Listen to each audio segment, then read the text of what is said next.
No ar, e vamos continuar com as bem-aventuranças, né? Como nós já temos falado nas reuniões anteriores. Vamos abrir então a palavra do Senhor. Quem tiver Bíblia aí, seja no papel ou no seu smartphone, né, Gabriel? Para os mais high-techs aqui, vamos acompanhar a leitura, seja no papel ou tem até um iPad ali também, um tablet, né? Muito bom isso, né? Hoje a facilidade é enorme, né? Me lembrei de uma história agora, falando assim, na época da perseguição aos cristãos no comunismo. Então, uma pessoa, ela ficou 11 anos e foi sustentada, não me lembro qual era a passagem, mas era com uma folha. Os cristãos foram perseguidos, né? Muitos martirizados, mas ela recebeu uma folha da Bíblia. E era no livro de Marcos. Ela só tinha aquela folha. Ela viveu com aquela folha 11 anos e ali meditava na palavra do Senhor com aquela folha. Não tinham a Bíblia, né? Tinham abolido a Bíblia, tinham destruído as Bíblias. E às vezes era assim, né? Quem tinha a Bíblia rasgava uma folha, dava para um, para outro. E esse irmão, ele foi sustentado, né? E se apegou àquela folhinha da Bíblia e foi sustentado pelo Senhor por 11 anos ali, preso, né? Numa situação terrível. E hoje nós estamos aqui, né, num país livre, com todas as facilidades possíveis, né? Então, no nosso smartphone nós temos a possibilidade, temos o papel. A questão é, estamos amando a palavra de Deus? Que as possibilidades estão aí diante de nós. Bom, vamos então nos voltar aqui para Mateus capítulo 5. Vamos continuar no Sermão do Monte com as bem-aventuranças. Mateus 5. Como de costume, vamos ler do versículo 1 até o 12, e depois nós fixaremos na bem-aventurança que nós queremos ver hoje. Vendo Jesus as multidões, subiu ao monte e, como se assentasse, aproximaram-se os seus discípulos. E ele passou a ensiná-los, dizendo: Bem-aventurados os humildes de espírito, porque deles é o reino dos céus. Bem-aventurados os que choram, porque serão consolados. Bem-aventurados os mansos, porque herdarão a terra. Bem-aventurados que têm fome e sede de justiça, porque serão fartos. Bem-aventurados os misericordiosos, porque alcançarão misericórdia. Bem-aventurados os limpos de coração, porque verão a Deus. Bem-aventurados os pacificadores, porque serão chamados filhos de Deus. Bem-aventurados os perseguidos por causa da justiça, porque deles é o reino dos céus. Bem-aventurados sois quando por minha causa vos injuriarem e vos perseguirem, e mentindo disserem todo mal contra vós. Regozijai-vos e exultai, porque é grande o vosso galardão nos céus, pois assim perseguiram os profetas que viveram antes de vós. Hoje nós vamos enfatizar a quarta bem-aventurança. Bem-aventurados que têm fome e sede de justiça, porque serão fartos. Bem-aventurados os que têm fome e sede de justiça, porque serão fartos. Vamos repetir juntos, que aí a gente memoriza. Bem-aventurados que têm fome e sede de justiça, porque serão fartos. Essa é a quarta bem-aventurança, né, que Jesus proferiu ali aos seus discípulos. E nós já vimos que cada uma dessas bem-aventuranças, na realidade, é um aspecto do caráter do discípulo de Jesus, ou um aspecto do caráter do cristão, daquele que tem o Senhor. E todas essas bem-aventuranças, elas não podem ser produzidas por nós mesmos. É o próprio Deus, é o próprio Espírito de Deus que habita em nós, é que pode produzir em nós essas características aqui. De nós mesmos é impossível. produzir qualquer uma dessas bem-aventuranças. Mas, no entanto, essas bem-aventuranças têm que estar presentes na nossa vida. E, na realidade, nós não deveríamos achar que funciona mais ou menos assim. Eu consegui, se é que a gente conseguiria, né? Eu consegui, agora eu já sou uma pessoa mansa. Então, tudo bem, eu não tenho fome e sede de justiça, mas eu sou manso, já está bom, né? Eu sou manso, eu não consigo ser humilde de espírito, mas eu sou manso, está tudo bem. Não. Na realidade, o desejo do Senhor é que sejamos transformados à semelhança dele e que cada uma dessas características estejam presentes na nossa vida. Se você e eu não desejamos minimamente ter essas características na nossa vida, então nós deveríamos nos questionar de algo muito sério. Ou seja, será que nós tivemos de fato uma experiência com Deus? Se alguém não deseja minimamente essas bem-aventuranças, de viver essas bem-aventuranças, muito provavelmente ele não teve ainda uma experiência com Deus. Mas se alguém nasceu do alto, se alguém tem o Espírito Santo,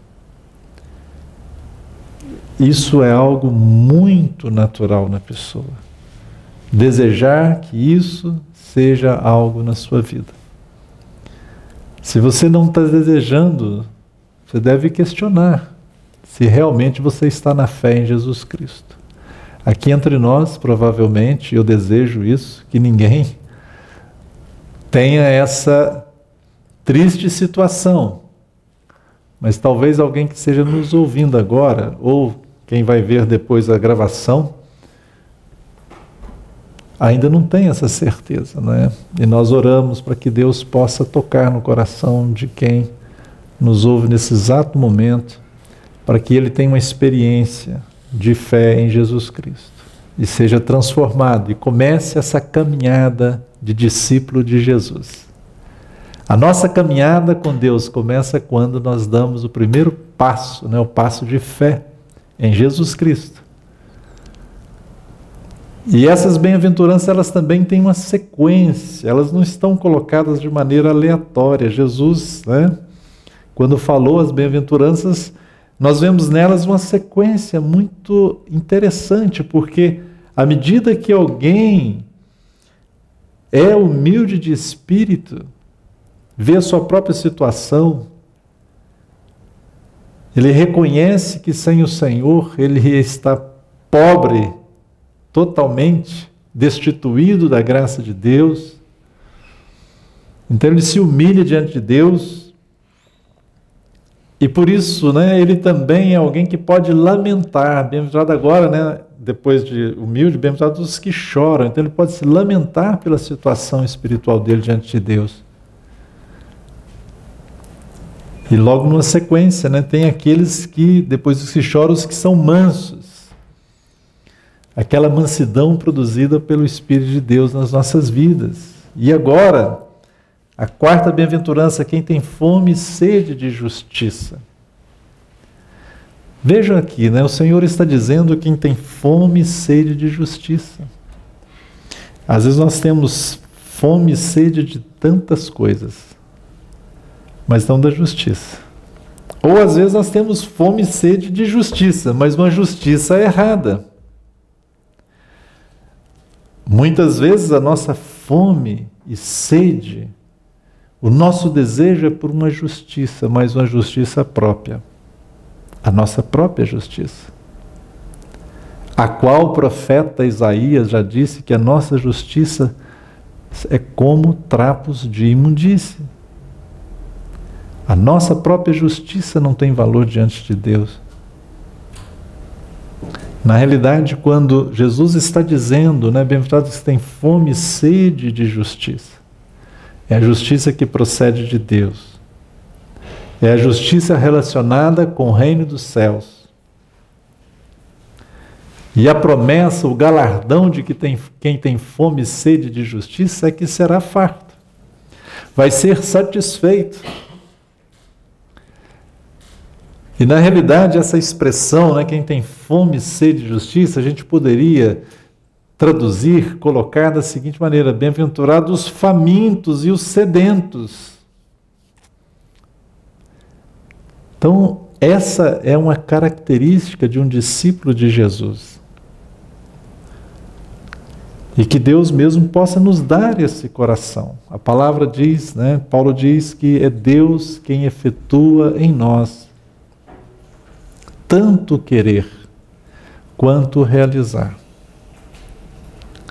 Se o nosso coração não tem esse apetite espiritual, vamos chamar assim, nós podemos pedir que o Senhor nos dê. Às vezes nós podemos estar tão frios, tão distantes da vontade de Deus mesmo, e tantas coisas podem estar nos distraindo, tantas coisas podem estar nos levando à deriva, longe da vontade de Deus, e o nosso coração está tão frio com relação a Deus. Então nós devemos nos voltar para o Senhor e podemos pedir socorro ao Senhor, porque Ele pode dar-nos novamente um desejo, um apetite espiritual. Na vida natural, na vida, digamos assim, física, né? Essa fome, vamos chamar a fome física e a sede física, quando você é saciado e você come alguma coisa e você bebe, então, isso vai ser traduzido na sua vida de alguma forma, né? De saúde física para você.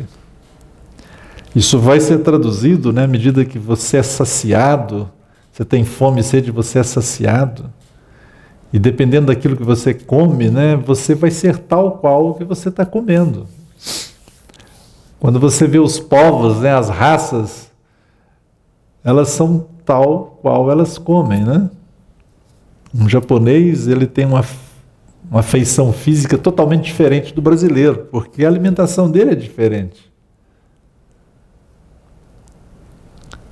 Uma criança, ela vai crescendo à medida que ela vai sendo saciada na sua fome e na sua sede.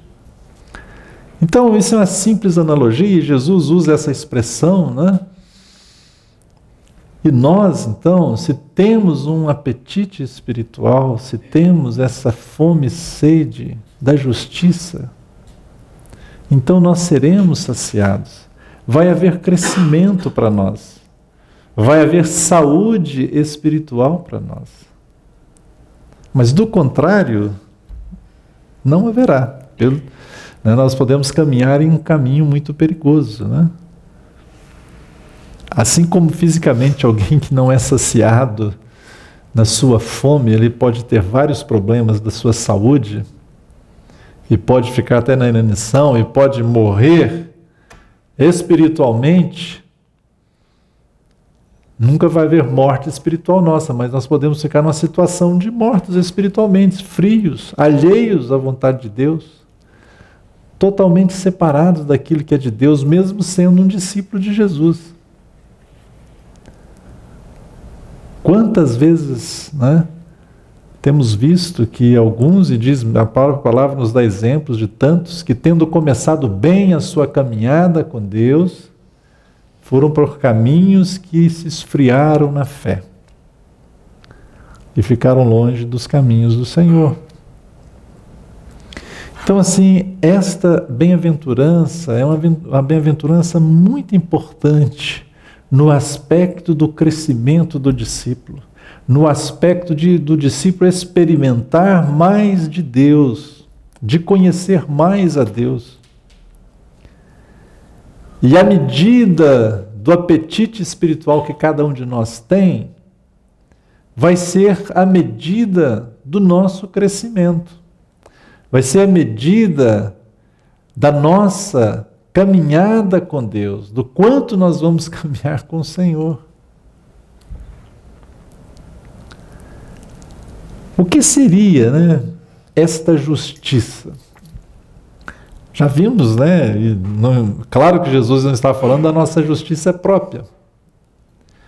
Nós podemos pensar, né, no primeiro momento, assim, olha, quando fala de justiça, que nós devemos, né, ter fome, ter sede da justiça, podemos pensar na justiça que vem de Deus, no primeiro aspecto da nossa justificação.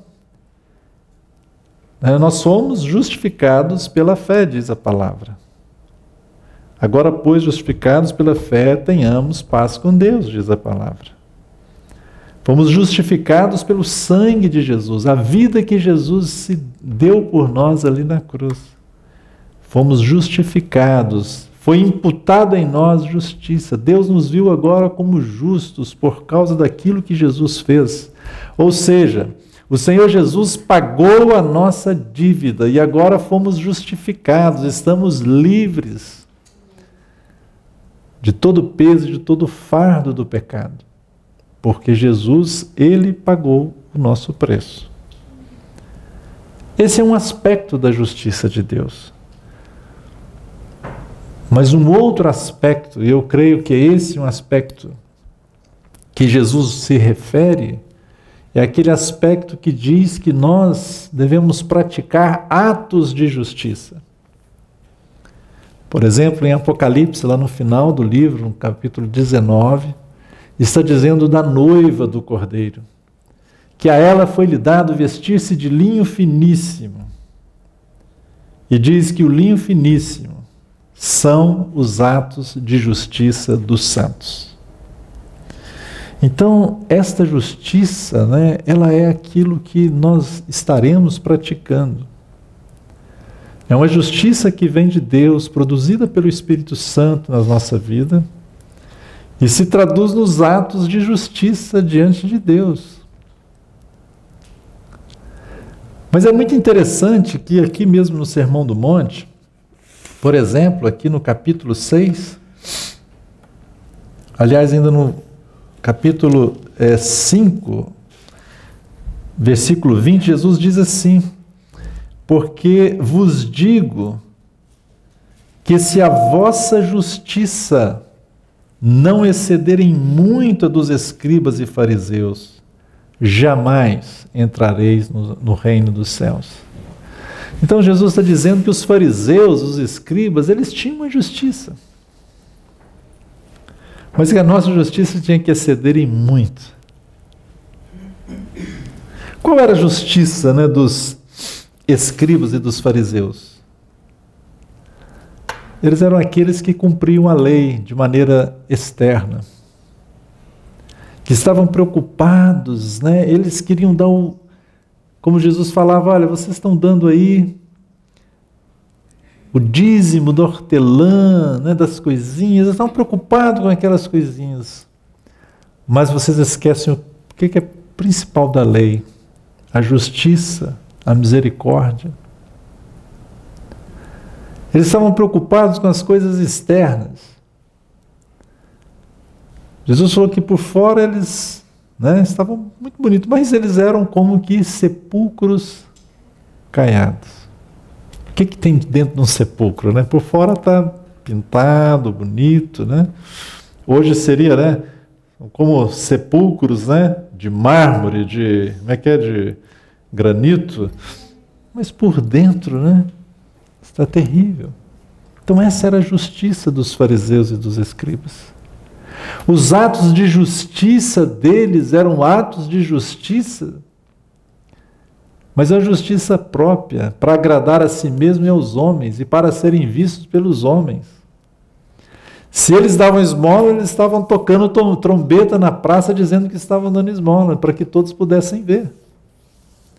Se eles iam orar, eles faziam longas orações, julgando que com isso estavam agradando a Deus e para que os outros pudessem ver. Eles já tinham a recompensa deles. Qual era a recompensa que eles queriam? Ser vistos pelos homens. Mas Jesus fala, mas vós, né?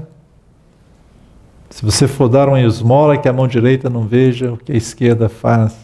Se você vai orar, você deve entrar no seu quarto, fecha a porta e ora em secreto, e teu pai que vem em secreto te recompensará. Então a justiça dos escribas e dos fariseus era uma justiça própria, não é? Era movida simplesmente por um orgulho, por uma religiosidade. isso não deve ser o que vem nortear nossa conduta diante de Deus. A nossa justiça deve ser aquela que agrada a Deus. São os atos de justiça dos santos, aquilo que permanece eternamente. Lá em Apocalipse está dizendo que aquela veste, o vestido da noiva, são os atos de justiça dos santos. Ou seja, cada ato de justiça que um discípulo de Jesus pratica, que é um ato de justiça produzido pelo próprio Espírito Santo em nós, através de nós, isso vai ser como a vestimenta, o adorno da noiva de Cristo. É algo que permanecerá. E algo que vai ter o seu galardão. Então assim o Senhor diz, olha, se a vossa justiça não exceder em muito a dos escribas e fariseus, jamais entrareis no reino dos céus. Né? A justiça dos escribas e fariseus não os colocavam na realidade do reino de Deus, mas se colocava na realidade deste mundo. Colocava eles em evidência para os homens. E alimentava cada vez mais a sua arrogância e a sua vaidade espiritual. A sua vaidade, vamos dizer assim melhor, a sua vaidade religiosa. Mas quando o Senhor volta para os seus discípulos, né, ele fala, bem-aventurado os que têm fome e sede de justiça, um desejo real daquilo que vem de Deus, daquilo que é produzido por Deus. E se nós avançamos um pouco, né, verificando essa questão também, nós vamos encontrar um verso muito interessante. 1 Coríntios está dizendo algo muito maravilhoso. Paulo vai nos dizer sobre justiça. E ele diz assim no capítulo 1, versículo 30, mas vós sois dele, em Jesus Cristo. Nós somos de Deus em Jesus Cristo. Agora olha só que interessante.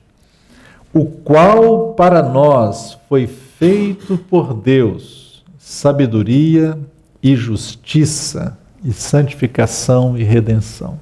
Ou seja, Jesus se tornou da parte de Deus para nós justiça. Então também, se nós dissermos que nós devemos ser aqueles que têm fome e sede de Jesus, é fome e sede de justiça. Olha no Salmo, um salmo muito conhecido, né? Tem até um cântico muito bonito, né? Salmo 42, olha a expressão que foi usada lá.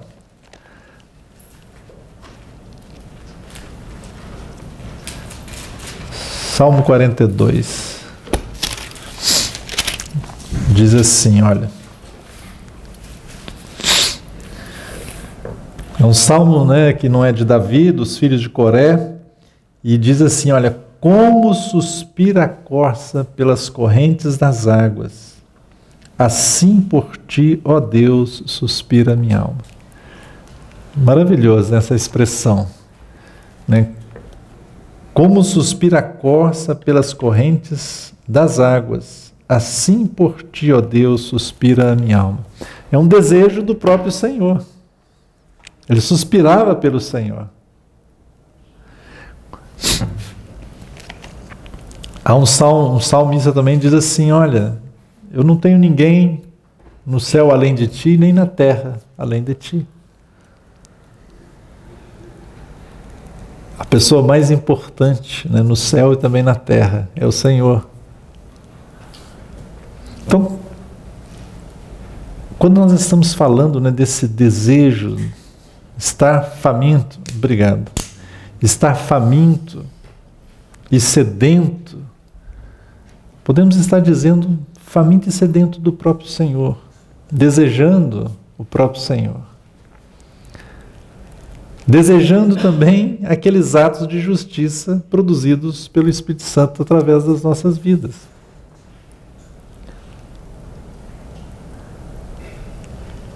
Se não temos esse desejo, alguma coisa está errada. A gente pode assim, olha, pode estar acontecendo aquela experiência de Paulo. Ele queria fazer o bem e não estava conseguindo. Mas ele queria. Tinha um desejo, né? Ele tinha o desejo. Se não tem o desejo, algo está muito errado. Nós devemos, como diz Paulo, examinar a nós mesmos se estamos na fé. Você tem que, no mínimo, querer. É estranho isso, né? Mas pelo menos querer, Senhor, eu não estou desejando, mas eu quero desejar. Isso é suficiente para Deus operar em nós. Querer pelo menos. Senhor, eu não quero, mas eu quero querer. Você fala isso com o Senhor, se for sincero, Deus vai operar, porque Deus é maravilhoso.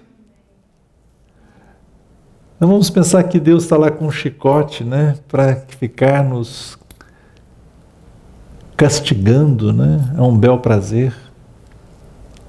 Às vezes nós temos essa ideia, mas não, Deus é um Deus de compaixão e de misericórdia, que atende a todo aquele que chega a Ele com um coração humilde.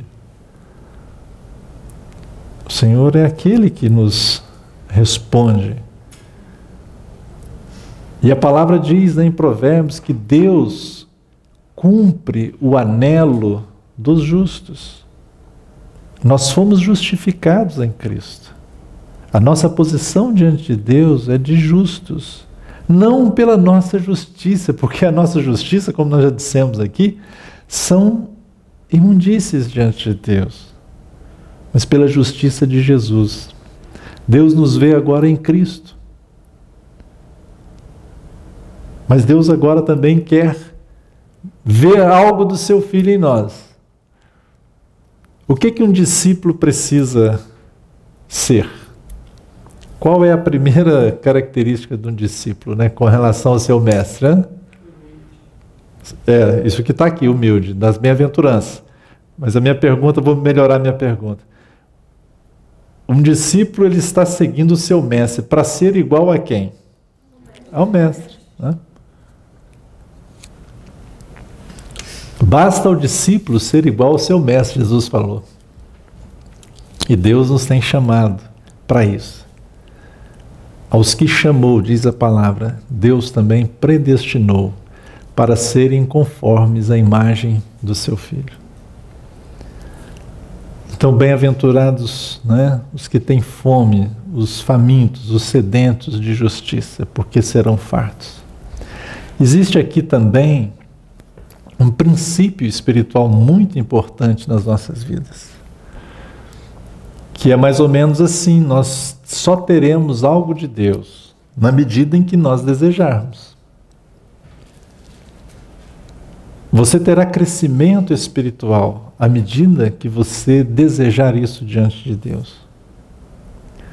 Você só será saciado, você só será satisfeito à medida que você desejar. Ele está dizendo, bem-aventurados que têm fome e sede de justiça, porque serão fartos. A sua fome vai ser saciada. Se você tem pouca fome, será saciado aquela pequena fome. Mas se for muita fome, você também será saciado da sua muita fome. Então esse é um princípio maravilhoso das Escrituras. Você deseja crescer na graça e no conhecimento de Jesus? Você vai crescer de acordo com o seu desejo. Se você não deseja, você não será farto, mas se você deseja, você será saciado. A medida em que nós desejamos é a medida em que nós seremos saciados. E aqui, né, irmãos, não é desejar aquelas coisas para o nosso próprio deleite, né? Como o Tiago mesmo até falou sobre a oração, ele disse, olha, vocês não têm nada porque vocês não estão pedindo. Mas quando vocês também pedem, vocês estão pedindo mal para esbanjarem nos seus próprios prazeres. Se estão esbanjando nos seus próprios prazeres, que é para vocês mesmos, não serão atendidos.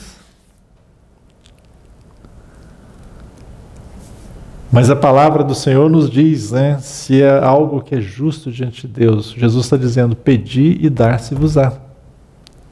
Batei e abrir-se-vos-á. Isso é o que o Senhor diz aqui, na palavra, no próprio Sermão do Monte. Então, assim, essa bem-aventurança, ela vem nos estimular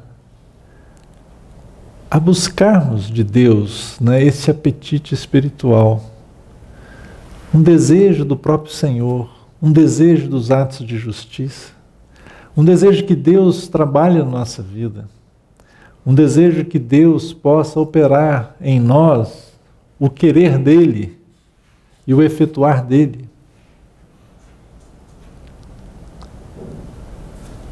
Essa bem-aventurança, né, ela vai nos lembrar desse princípio espiritual, de que à medida em que nós desejarmos aquilo que vem de Deus, é a medida que nós vamos receber. É claro que Deus, Ele nos dá muito mais, diz a palavra, né, do que nós pensamos ou imaginamos, segundo o seu poder que opera em nós. Isso é verdade. Mas deixa eu ilustrar com uma história lá do Antigo Testamento. Lembram que havia uma viúva e ela estava devendo e não tinha nenhum bem, mas aí o profeta Eliseu chegou para ela e falou assim, o que você tem na sua casa? E ela falou que tinha azeite, estão lembrados da história? E ele pediu para ela fazer o quê? Traze vazias, vasilhas. Não. Meu cansaço, estou cansado. Depois de 12 horas de trabalho e mais quase 2 de trânsito, né? Trazem vasilhas vazias. Quantas puderam? Ela foi lá, pediu com os vizinhos, emprestado as suas vasilhas e veio. E aí pegou aquele azeite e começou a entornar ali. Encheu a primeira vasilha, encheu a segunda e tal. Até que se terminou a última vasilha vazia que ela tinha. Ou seja, o azeite foi multiplicado na medida em que ela colocou vasilhas vazias. Ou seja, à medida que ela buscou, ela recebeu. Esse é um princípio espiritual para nós. Às vezes nós desejamos de maneira muito superficial as coisas de Deus. E o próprio Senhor, às vezes a nossa oração, ela tem uma verdade, mas ainda é muito superficial. E o nosso coração, né, essa fome, essa sede, tem que ser traduzido de uma maneira muito real diante de Deus. Por exemplo, lembra da história de Ana, que teve aquele filho, que se chamou Samuel? O que aconteceu com ela? É até interessante, vamos ler aqui. É 1 Samuel, capítulo 1, versículo 15. Olha o que está escrito aí. Ela foi diante de Deus e começou a orar.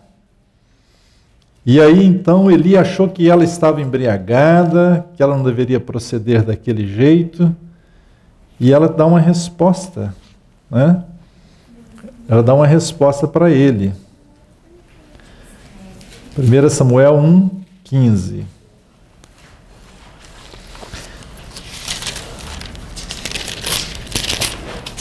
Olha o que ela vai dizer para ele. Porém, Ana respondeu: não, Senhor meu, eu sou mulher atribulada de espírito. Não bebi nem vinho, nem bebida forte, porém venho derramando a minha alma perante o Senhor. Ela estava derramando a alma dela diante de Deus, porque ela queria um filho, né? E ela falou: Senhor, se eu me der esse filho, eu vou oferecê-lo ao Senhor, etc. Nós já sabemos a história, né? Ela recebe aquele filho, que foi Samuel, profeta Samuel. Mas aqui é uma expressão que eu acho sempre maravilhosa, que ela estava derramando a alma dela diante de Deus. Ela chegou com desejo realmente daquilo que ela estava falando com Deus. Então, quando nós somos sedentos por Deus, pelos atos de justiça, para a transformação de Deus nas nossas vidas e tudo aquilo que é espiritual, temos esse apetite espiritual, é um derramar da nossa alma diante de Deus. Às vezes nós oramos, né? Mas a nossa oração às vezes é uma oração assim um pouco mecânica. Senhor, faça-nos conhecer a Tua vontade. Senhor, nós queremos conhecer a Tua vontade. Senhor, né, me ensine da Tua palavra. Às vezes são chavões que a gente vai falando, sabe? Mecanicamente. Mas aqui essa expressão, esse famintos e sedento, é alguém que está realmente desejando. Como suspira pela corça, como a corça suspira pelas correntes das águas, assim por ti, ó Deus, suspira a minha alma. Ana derramou a alma dela diante de Deus, naquilo que ela desejava diante de Deus, e Deus a ouviu. O anelo dos justos, Deus o cumpre. Então, às vezes, sabe, nós temos olhado para nós mesmos, vendo assim tantas misérias na nossa vida, mas a gente não tem ido diante de Deus sedentos, sabe, famintos, desejando que Deus nos alcance de tal forma, né, que sejamos transformados e que tenhamos atos de justiça, desejando que Deus opere em nós realmente o querer dele. Essa expressão me lembra também do outro exemplo, de Jacó. Jacó, ele estava numa situação e ele estava fugindo, ele estava com medo, ele estava voltando para sua terra com a sua família, com seus filhos e com seu gado.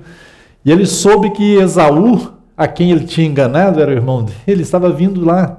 E ele ficou muito receoso. Ele mandou todo mundo ir na frente, né? Tipo assim, se acovardou, ficou para trás, mandou todo mundo ir falando para o irmão, mas ficou para trás. Mas ali, diz a palavra que ele teve um encontro com o Senhor. O Senhor apareceu a ele. Era um homem, né? Que lutava com ele. E foi lutando até o momento que ele viu que aquele homem era alguém que o podia abençoá-lo. E ele usou uma expressão muito interessante. Olha só a expressão que ele usou em Gênesis 32. Gênesis 32.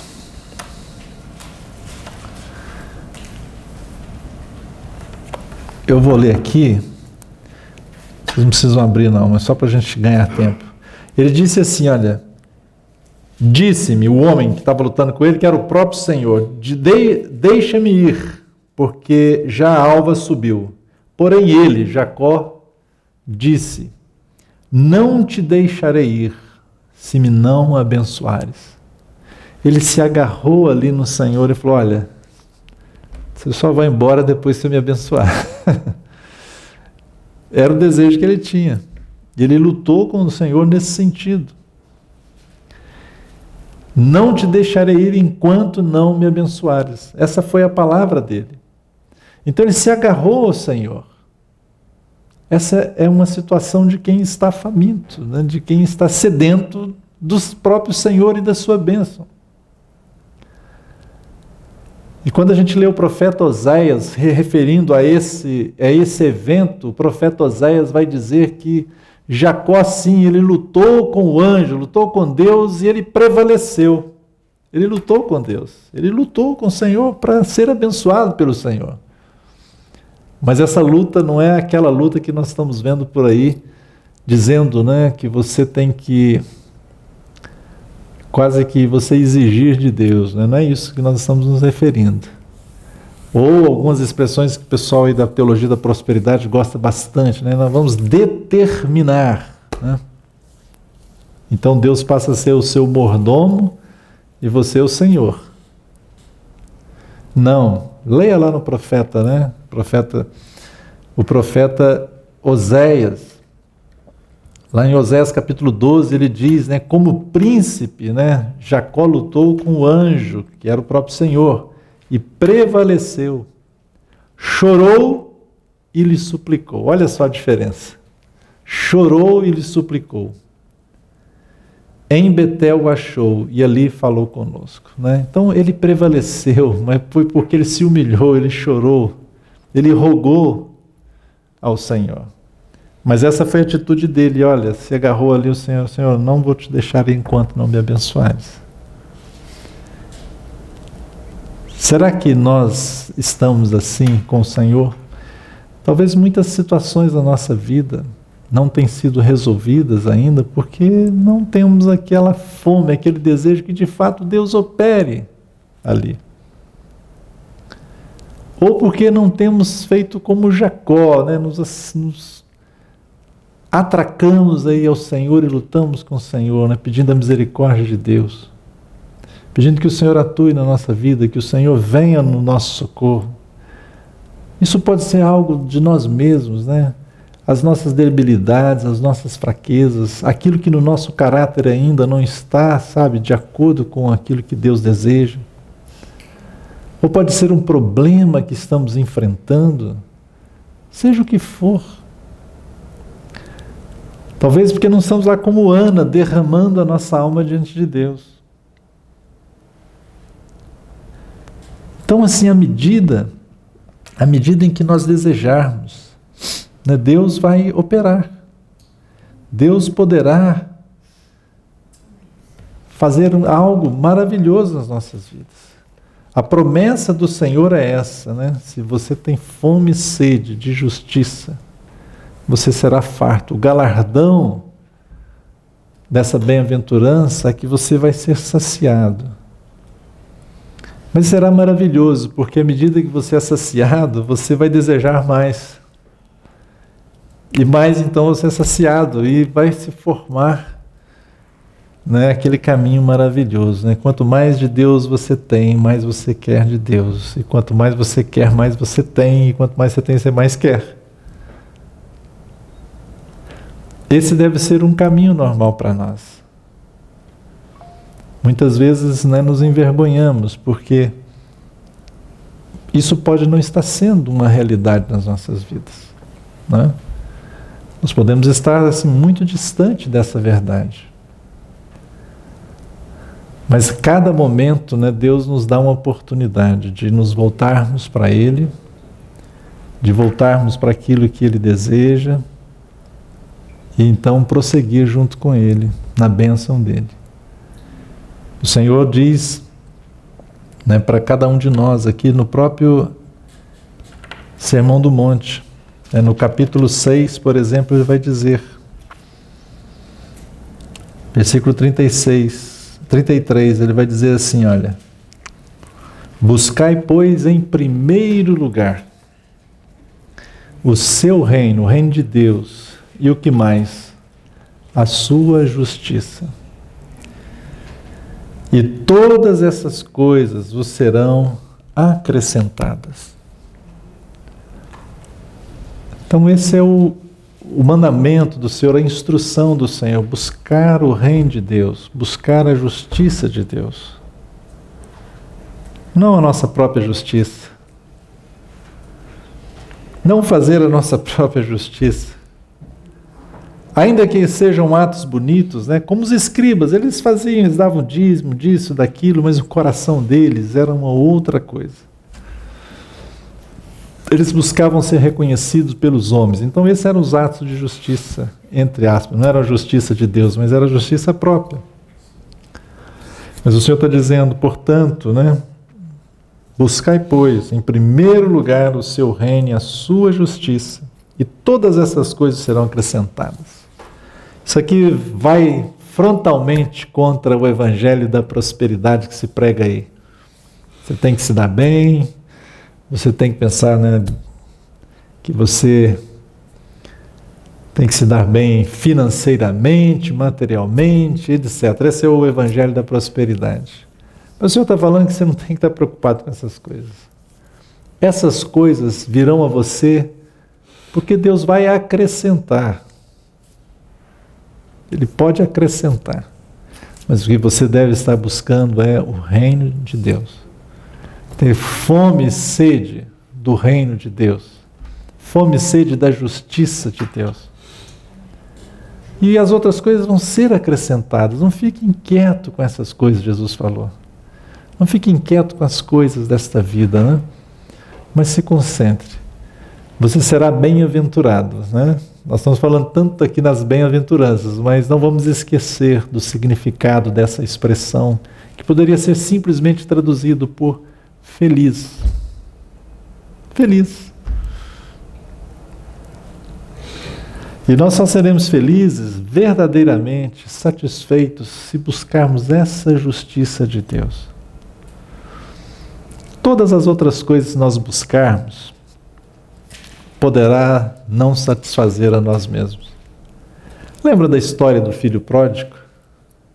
O filho pródigo, ele desejou, né, sair da casa do pai dele, pegar a herança antecipada e foi para um país distante. Então lá ele se fartou, entre aspas, né, a sua vida. Tudo que ele queria fazer, ele fez. E o que ele queria eram as coisas que estavam muito longe da realidade da casa do pai dele.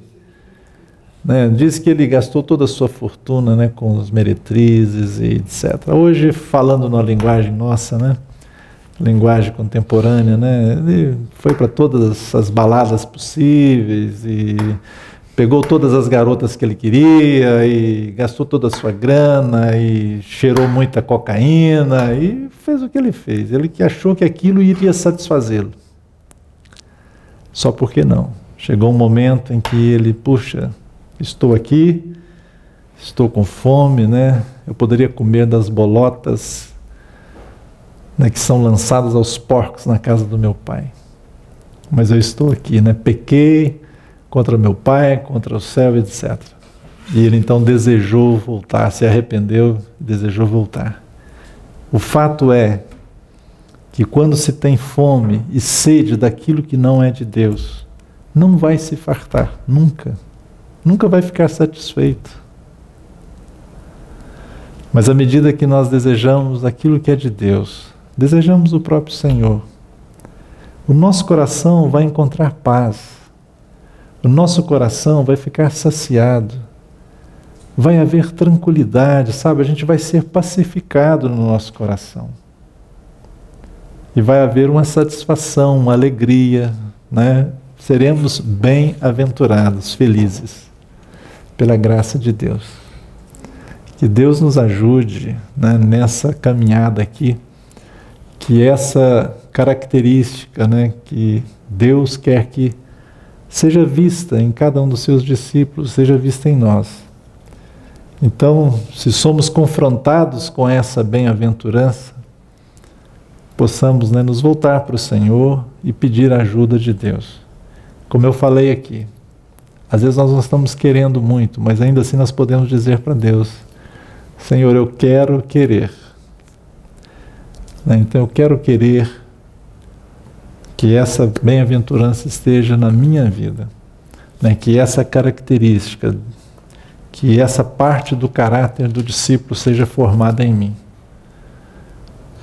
E à medida então que nós desejamos, temos esse apetite espiritual, será uma medida de crescimento espiritual, será uma medida de saúde espiritual para nós, será a medida de encontrarmos paz na nossa mente, no nosso coração, na nossa alma. Será a medida de encontrarmos descanso em Deus. Nossa alma vai estar sossegada, porque o Senhor vai estar nos satisfazendo. Que Deus nos ajude. Amém.